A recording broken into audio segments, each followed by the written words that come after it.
Hi, welcome to today's video and thanks for joining me. Today we're going to talk about the 10 steps of retirement income. Now this is actually a very important video if you're going into retirement. This one you want to pay attention to because we're going to be talking about what to pay attention to have that income that you need to fund your lifestyle in retirement and to make sure you don't run out of money in retirement. Now there are 10 of them, so I'm going to go through these really fast and I'm going to make reference to other videos that drill down on some of these topics.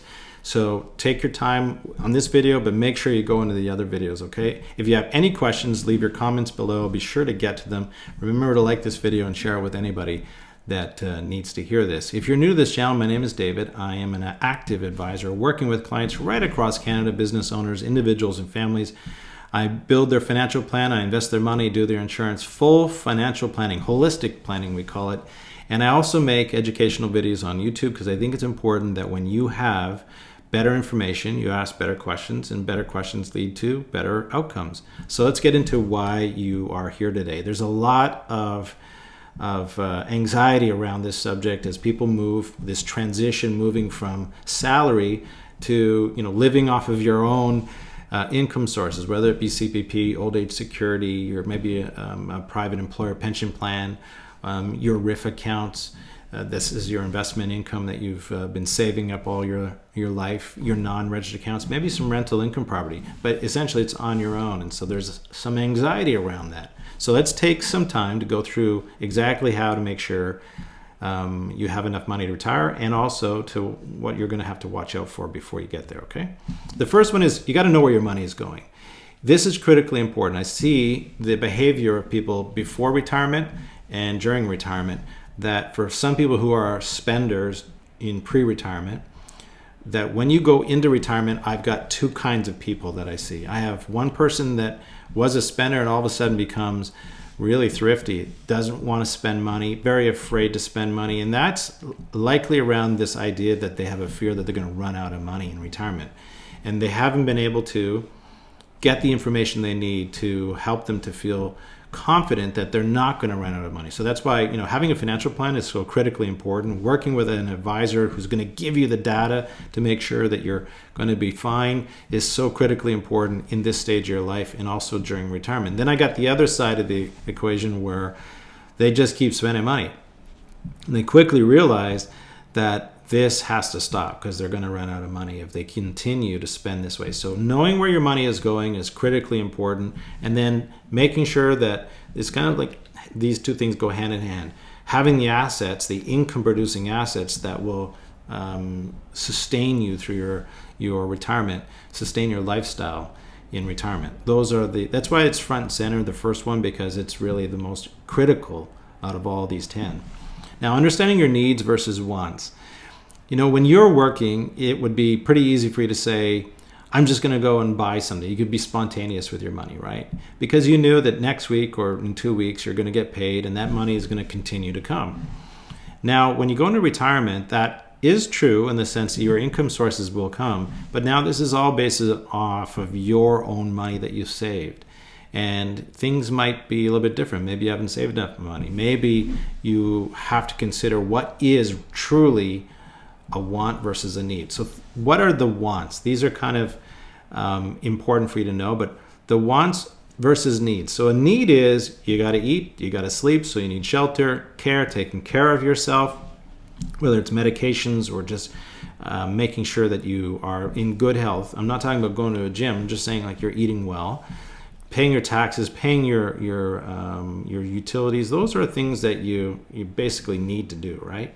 Then your wants are going to be your travel. How will you travel? Will you spend 5 months of the year in Europe or in Florida, be a snowbird, or will you not do those things? So the type of travel is going to change depending on how much income you have in retirement, your hobbies, your shopping, entertainment. Basically, your lifestyle choices are going to be determined by how much income source you're going to have. So those are the two things that you have to get really quick, get right, and that is understanding what is a need versus a want. And some of those needs that you had pre-retirement, or some of those wants that you had pre-retirement, may not be something you can do during retirement. You may have to rethink some of those wants. Income taxes. Now, I'm not talking about the income taxes you have off of your pension or CPP, old age security, that kind of thing, because that's taken care of.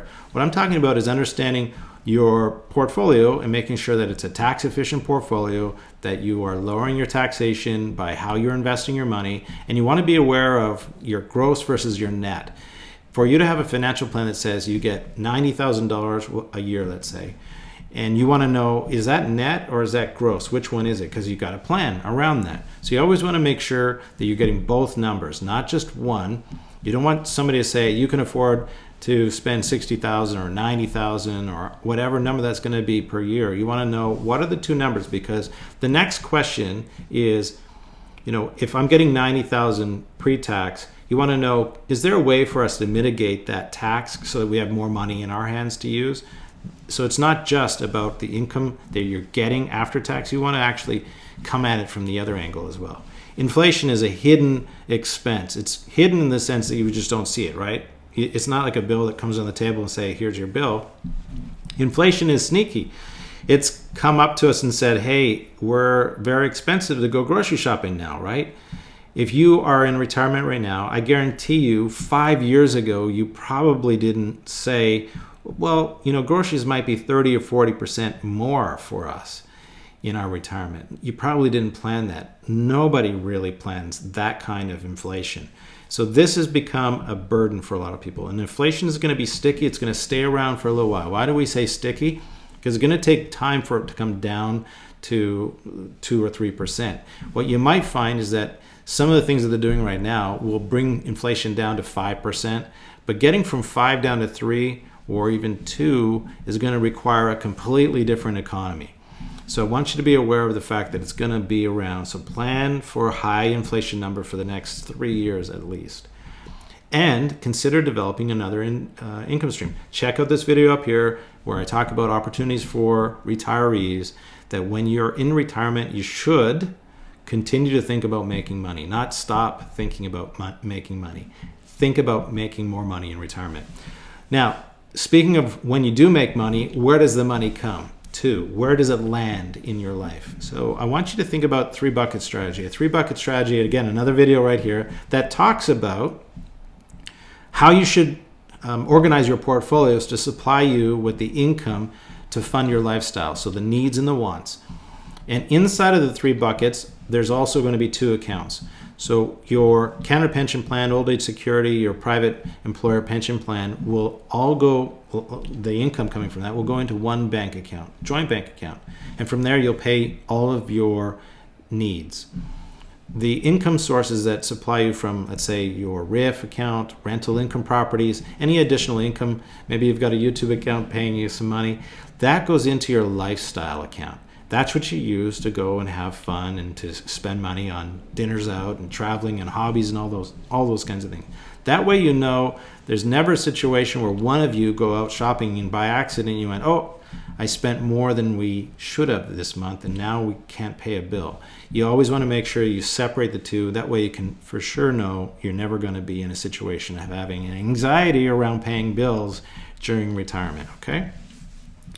Keep making money. In that video that I referenced just a moment ago, I talk about this idea that you have to, not have to, but it's more of just a philosophy, I think, of working your entire life, maybe in something you enjoyed, maybe you didn't, it doesn't matter. It's this idea that you've got a lifetime of knowledge, experience, a lifetime that you've built up in doing something that you could put to work, even part-time, and generate some passive income stream for you in retirement that you could, fund money. It may not be a situation where you're trying to fill that income gap. Your expenses are too much. You don't have enough assets, so you need to actually develop an income stream.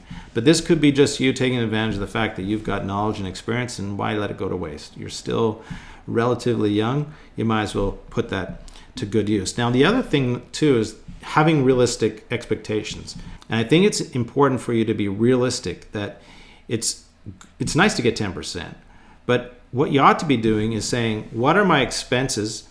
Can I fund all my expenses off of a return of 4 or 5%? And anything above that is extra cash for us. That's the mentality I'm trying to say. I'm not trying to say that you can't get 10%. What I'm trying to say is build into your plan that all you really need is 4%. 5% is even high. I'd rather you see only have to get 3%. meaning you've got enough income to sustain your lifestyle, and the rate of return really doesn't impact whether you're going to have enough money in your retirement. Okay. Withdrawal strategy. Let's talk about the withdrawal strategy. A lot of people ask me, which accounts do I take money out of, David? Do I take it out of my tax-free savings account or out of a RIF account first? That's all part of your financial plan.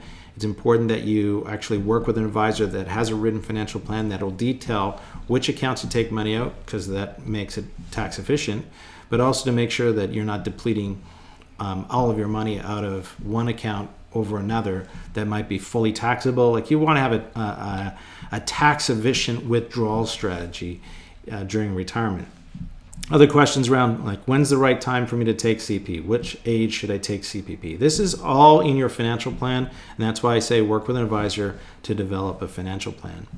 Continue on with withdrawal strategy and answering this one question: will I have enough money throughout my retirement? Or a variation: will I outlast my or outlive my money? People have this, it's the number one financial concern, and this revolves around having a written financial plan. If you have a written financial plan, it's going to answer that question. Not just, yes, you'll have enough money, but it'll actually detail how did we arrive at that answer or that conclusion, and how are you going to be taking the money out of your account to fund your lifestyles, your needs, and your wants. So there's a common strategy about the 4% rule, meaning, I'm not going to go into big detail, but the meaning behind this is if you withdrew 4% of your money for the rest of your life, you shouldn't run out of money. I'm not a big advocate of the 4% rule, because if you have saved, a typical saving strategy is RSP, tax-free savings account.